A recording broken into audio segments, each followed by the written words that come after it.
It's Jacob, your FICO specialist, and today we are back with another hand breakdown from high stakes PLO 5. I will use solver and I will give you 2 things you can implement right away and improve your win rate.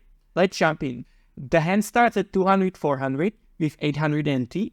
We see right away min raise open and 3-bet from a Russian VIP player Mixer with queen 10-9-7 deuce. Of course, very loose play. I saw this player playing very passive, not raising at all, not betting. So I'm quite surprised by this 3-bet. On top of that, I saw him 3-betting small with much better hand before. And second main protagonist, as well as from Russia, has ace-ace 7-4-3 single suited. He decides to 4-bet and play for his over 100k stack with these very marginal aces. Let's just look at how would GTO play in this spot. We see that this is a 50 big blind effective stack where MP opens and button 3-bets, and now we are on a small blind. This hand is always folding and it's not even close. It's very likely that both players have at least one ace, and of course the value of this hand goes drastically down because this hand doesn't really make good 2 pairs, although the 2 pairs are going to be easily dominated. The same applies for the straights. It makes tons of low straights, which are not as valuable, of course. This is the first thing you can apply right away to your game. If you face 2 strong ranges and you have bad aces, then you don't want to play. You want to just let go of that hand and look for a better spot.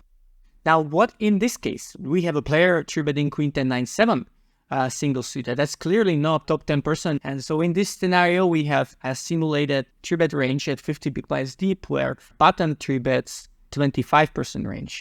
So much bigger range than in our previous scene. And we can see that clearly, once the range gets wider, now it becomes profitable to 4-bet. With this knowledge, maybe you'll notice that in both scenarios, there was no calling. And the reason behind that is that we are out of position against 2 players. Therefore, calling becomes very unattractive options, and this spot is a 3-bet or fold for this type of hand. So just for comparison, this is 150 big blind deep. Even at this stack size, there is just no calling, and this hand is mostly just folding in GTO. Alright, so here you have it, guys. These are 2 things you can implement right away to your game and improve your win rate. If you are facing narrow ranges, then you're just better letting go your aces and wait for a better spot.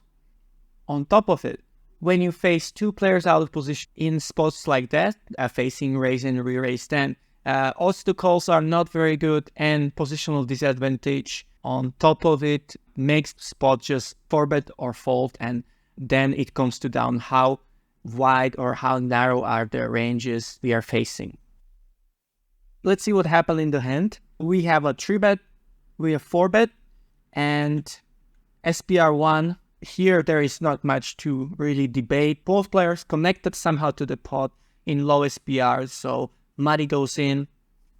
Pot of 140k, and aces hit us straight on the turn and doesn't look very good for a VIP player. And no luck, and he's losing a huge pot. Well played goes to the Russian player, and I'll see you next time.